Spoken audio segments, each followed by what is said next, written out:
It's the place to be in late summer. The food, the fun, the unbelievable energy. And up goes the roar. Everybody stand up. Blockbuster talent. Oh my goodness! Scandalous how good this is. From promising upstarts Stuns the tennis world. to seasoned veterans. His 4th US Open, 24 and counting. Superstars of today. His team in tears, Sinner the champion. Give her what she deserves, New York. Your dad would be proud, Aryna. And legends of tomorrow. This is beyond special. They want to see more of this inside Ash Stadium. They're all here, chasing the same thing. Standing ovations in the crowd.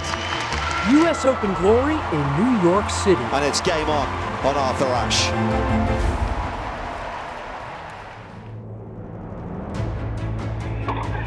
A great way to win a championship. Second match, the Billie King. Roger Federer is the United States Open champion. And it's Aryna time again. Get up, go, go, go.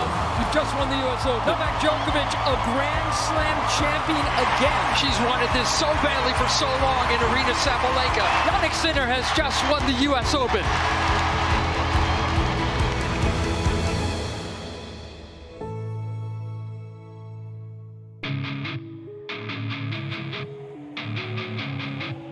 Italy's Jannik Sinner and Spain's Carlos Alcaraz have won the last 7 Grand Slam titles between them. And the new two are the overwhelming favorites to meet again here at Flushing Meadows. It would be the 3rd major championship they decide in 2025. It's going great. After every match we're playing, I think the rivalry is growing up, and I think it's more hype, into our matches. I think it's been powerful to the tennis world. Sinner is the defending champ, but Alcaraz won the Open when he was only 19. His swashbuckling brand of tennis is especially welcome in this rowdy town. The energy that I feel on Arthur Ashe is insane. The people are super into it, so it means a lot because it fits pretty well to my character. So and I love playing in the Arthur Ashe. And what of Novak Djokovic? The 38-year-old is a 4-time US Open winner, and the all-time men's Grand Slam champ won his 24th major on Ashe Stadium 2 years ago. Injuries have kept him off the court for much of the season. Can Novak possibly reach 25 in 2025? The US Open crowd is like no other crowd in the world. Playing on Ashe is one of the loudest experiences. To be honest, I couldn't hear out here tonight. You really have to figure out how to embrace it. There it is. Madison Keys moves into the semis. The atmosphere there is amazing. Of course, it's always amazing to go deep in a slam, and I will try my best to play some good matches here. I like when they get loud. I think it's fun. I think it makes such a fun atmosphere. That's what we play for, kind of in those moments of having people cheering for you. That was a really nice get by Pegula, and maybe now with the crowd, with a bit of an adrenaline kick, she can get something going. You have to take your headphones off and kind of embrace the moment. For me, it's like the buzz is you just feel the energy and it's contagious, and I feel like I could run through a wall when you're out there on that court in front of those crowds.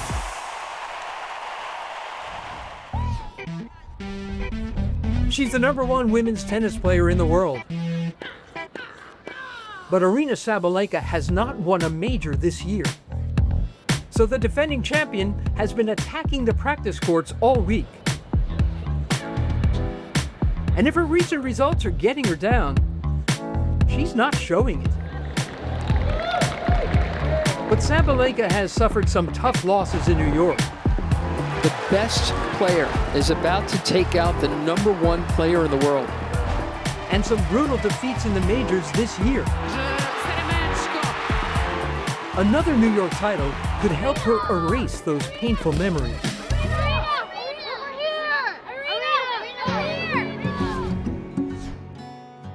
Three American stars won bigger than ever before. And now they've arrived home, where they'll be showered with riotous support. 30-year-old Madison Keys had played professional tennis for more than half her life without a Grand Slam title. But everything came together for her on the hard courts of the Australian Open, beating the two-time champion Sabalenka in the final. I had success at the start of my career, and I was supposed to be the next big one. Madison Keys dominates. I mean, it couldn't really get any better than this, could it? I got close a few times and then it didn't happen, and I kind of had to be okay with the fact that maybe it wouldn't happen, and I had to learn how to be proud of myself anyway. I think actually gave me the freedom to just play a little bit freer and give me the ability to, this stage of my career, still be playing some good tennis.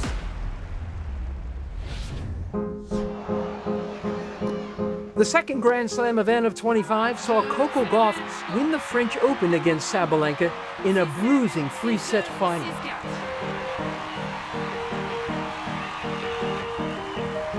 Two years ago, a teenage Coco won her first major title right here, in a match a lot of us remember better than she does. This place is going nuts. I mean, obviously winning, I think for me that was crazy, and honestly, I wish I remembered more. It felt like a blur moment.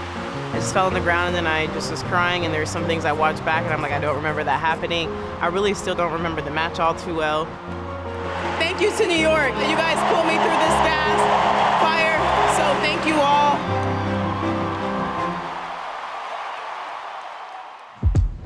And how about Amanda Anisimova? The supreme young talent had become a victim of burnout and struggled with the grinding lifestyle of professional tennis.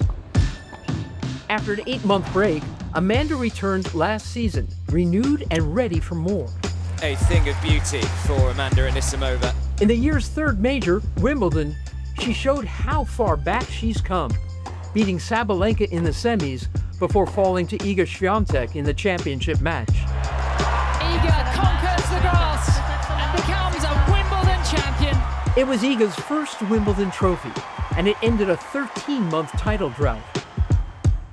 She comes into the Open in a much improved mood. I really take a lot of, confidence from that Wimbledon win. Obviously, it doesn't mean that you can take things for granted, so you always need to be on your toes and ready. Momentum is building for this 6-time Grand Slam champion and former world #1.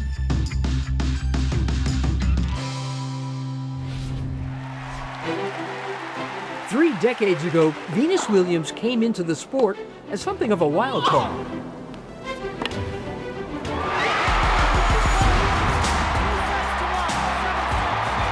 Advancing to the final of her debut US Open at age 17. Unseated but not unsung. Venus Williams is into the championship against Martina Hingis. Oh man, I mean, this is just like a dream. I'm just gonna have to calm down. I'm so happy. That the 7-time major singles champion has been given a wild card into the draw at age 45 only seems fitting for this enduring legend. Thank you. So, what did you think of the speed of the court? It was nice. I think we're trying to be a medium fast. Yeah. It's pretty fresh. So you're not, there's only been a few players have been out there. We like medium fast, and then we try get it in that 41, 42. Yeah. And by the time we get deeper, your feedback is consistent with what we've heard. Yeah. Fast. Yeah.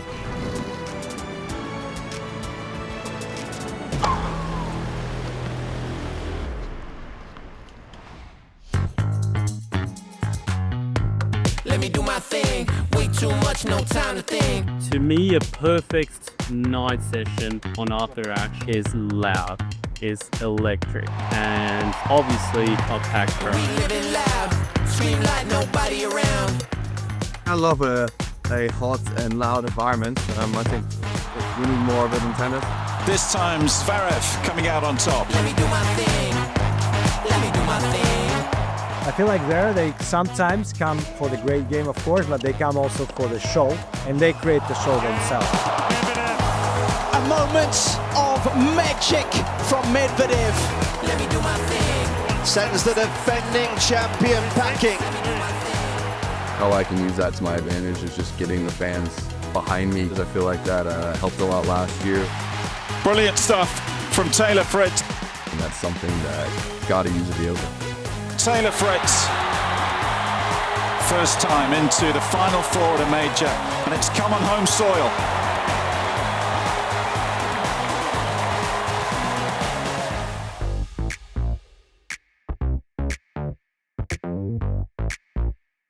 This year, the US Open reimagined the mixed doubles.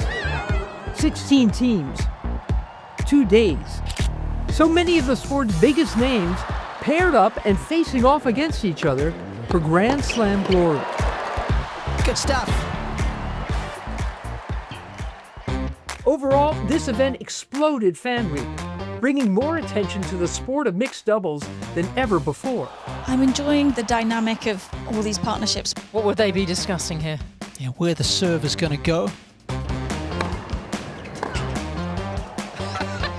And the first smile of the day from Naomi Osaka. Even the two champions from Cincinnati, Iga Swiatek and Carlos Alcaraz, took a late flight to New York City, landing just hours before the competition began. They wouldn't miss it. And they didn't disappoint.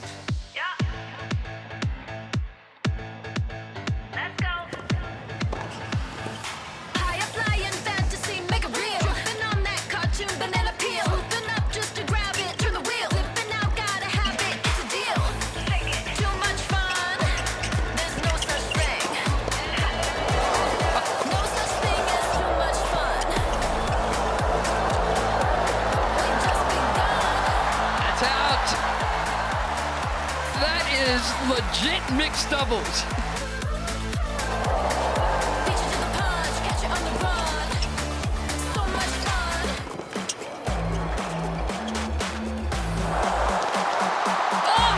Well, I'm fairly certain Raducanu had actually given up on the point before her partner came to the rescue.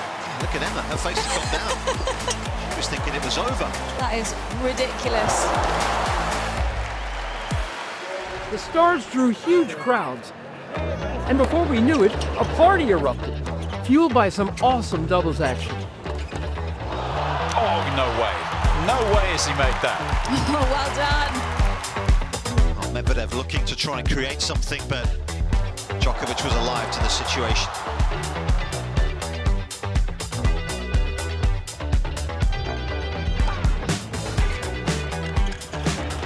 And they've got it.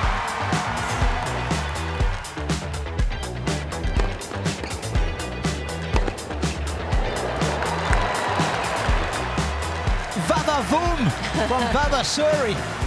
Everywhere. McNally smashes it home. And there we go, victory for Townsend and Shelton, finished in style. Heard that Ben is an excellent hype man. Is this true? He's the vibe coordinator. He keeps it fresh. We have so much fun. Is there any strategizing that happens before you come out on the court, or is this pure instinct out here? Nah, we're just having fun.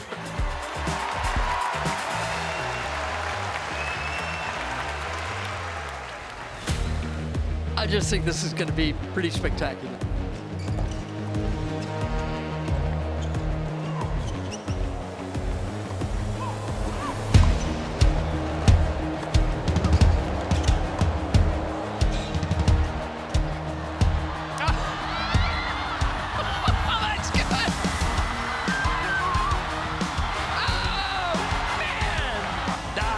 She's shouting, Forza!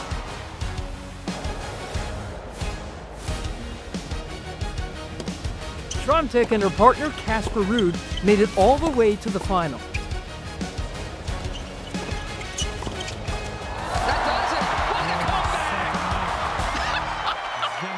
But in the end, it would be Sara Aryna and Andrea Vavasori, the defending mixed doubles champions, winning a tiebreak and keeping the title for another year. They got it! Oh, wow. Defending their title in a much different format, in a far different atmosphere. We already have a championship decided. Good start? Awesome.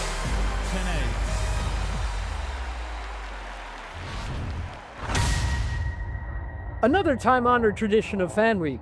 The draw came out, as it always does, on Thursday morning. And so begins the great pastime of speculation. Where are the tricky matchups? Where are the elements of luck? Who's playing with a hot hand? And who has a mountain to climb? Let's get into it. The 18-year-old Canadian Victoria Mboko is having the kind of breakout summer that rarely happens in the game. Ranked in the 350s at the start of the year, she made a good run during the French Open, then beat 4 Grand Slam champions on the way to her home title in Montreal. She comes here seated 22nd. She draws a really tricky first-round opponent in Barbora Krejcikova, a 2-time Grand Slam champion and the 2021 US Open quarterfinalist. If Mboko advances through to the 4th round, we may be treated to a match with another teenage sensation, Mira Andreeva.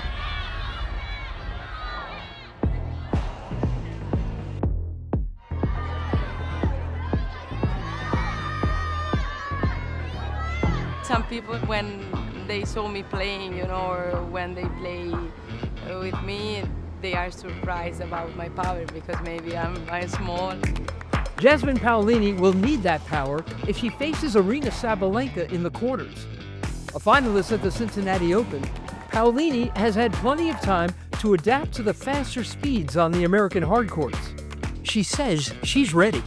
All the tournaments here are really fast. I'm happy that we have the chance to play 2 tournaments before the US Open, so we have the chance to get confident with the balls, with the serve phase.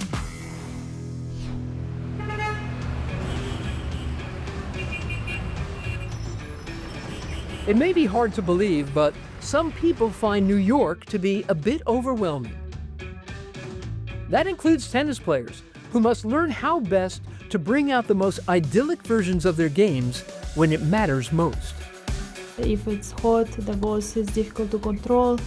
If it's a night match or day match, so it's a lot of things to adjust depending on when you play. But I think overall it's a nice event, and you try to get all the energy focused on your matches, and the rest of the time just find something you like to do and stay calm and do something relaxed. It's not easy to stay in your own bubble in New York, for sure. There's a lot going on, and especially besides the fact that the city is pretty loud and energetic, you also have a lot of stuff to do before the Grand Slam. So I have my places that I go to, kind of the same as for the last 2 years. So this makes me feel like I'm a bit more at home and I know what to expect. Keeping tennis as the priority during the tournaments. Obviously it's not the priority of my life, but in big tournaments I think it's the priority. But also in those days in between, doing something, taking time for myself, and whether it's going to dinner or escape room or movie, just making sure that I'm still enjoying life outside of the court.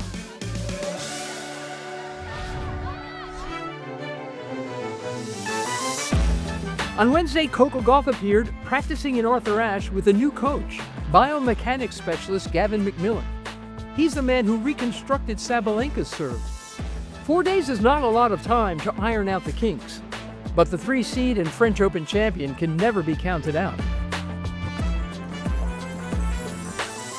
Her path of the draw includes names like Osaka, Kasatkina, and if she makes it to the quarters, a rematch with her countrywoman, Madison Keys. Waiting at the tail end of Gauff's half of the draw, Iga Świątek. For her part, Iga is looking in form and ready. An interesting quarterfinal is in the offing against Amanda Anisimova.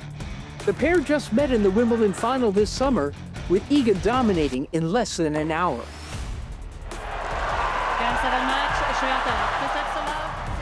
In a pursuit to defend her US Open title, top-seeded Aryna Sabalenka could face a quarterfinal meeting with Elena Rybakina, who just ousted Sabalenka from the Cincinnati quarters in 2 sets. If seeds hold in the end, there's a final between defending champion and world #1 Aryna Sabalenka and the hottest player on tour at the moment, Iga Świątek. Ben Shelton's draw includes a potential meeting with Corentin Moutet, 2 big personalities and only 1 winner.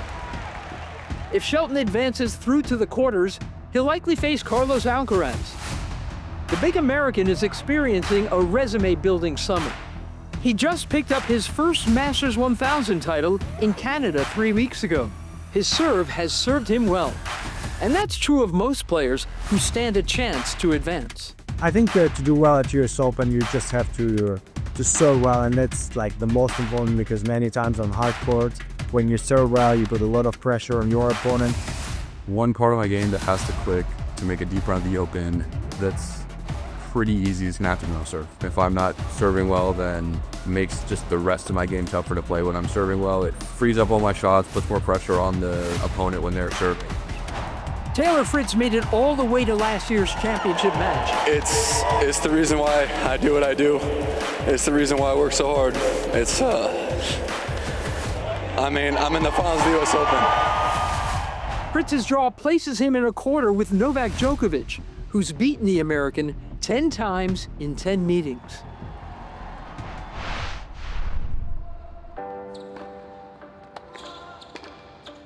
Five years ago, Alexander Zverev was so close to winning this title. Thanks for reminding me. He was up 2 sets to love on Dominic Thiem and served for the championship in the 5th. Game, set a match, a team. You know, it was a tough battle. I wish he would have missed a little bit more, so I could have held that trophy up, but here I am giving the runners-up speech. He returns to New York, still looking for his first major title. If he's to take it here, the 3 seed will have a tough go of it.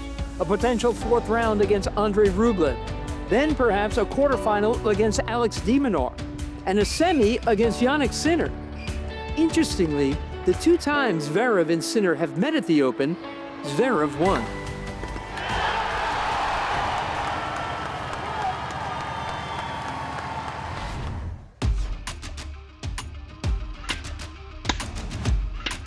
This is Clay's I hit the ball in a while, so I think, there's nothing better than playing in a packed arena and people screaming your name.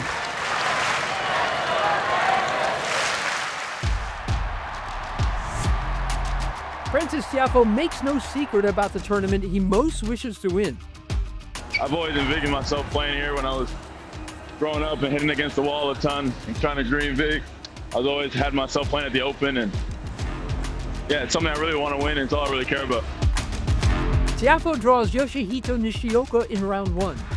Nishioka has won his last 2 meetings with Tiafoe. But if the popular American continues to advance, he faces a potential meeting with the 11th seed Holger Rune. I keep my fire under control, sometimes not, you know. I think the fire for me is a very important element of my game. Brings a lot of energy into my shots, energy into my game, so I think it's essential for me to have that fire when I'm playing, but controlled. If Rune could bring that controlled fire, he could get a rematch of his 2021 meeting with Novak Djokovic in the 4th round. Against Djokovic, why not? Yeah, I've already played him once on center court in New York, and I would love to do it one more time. It was a very, very special feeling and a lot of goosebumps. The 5th seed Jack Draper got his first pro tennis rep since Wimbledon in the mixed doubles event with Jessica Pegula. He'll need to bring his best to a potential quarterfinal against Jannik Sinner. If favorites hold, we'll see yet another meeting between Carlos Alcaraz and Jannik Sinner. They met in New York City in 2022. the men's singles quarters, and it was an instant classic, going 5 and lasting until 2 o'clock in the morning. A night that no one will ever forget, surely, here in New York. Just a reminder of what is possible in this town at this time of year. So many good storylines, so much intrigue. Who will it be this year? A veteran or an ingenue? A certainty or a surprise?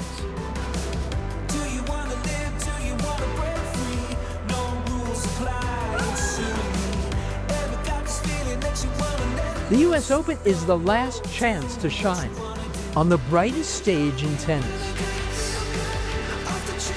It all kicks off a day early this year on Sunday, August 24th. The US Open coming your way from the USTA Billie Jean King National Tennis Center in Flushing, Queens.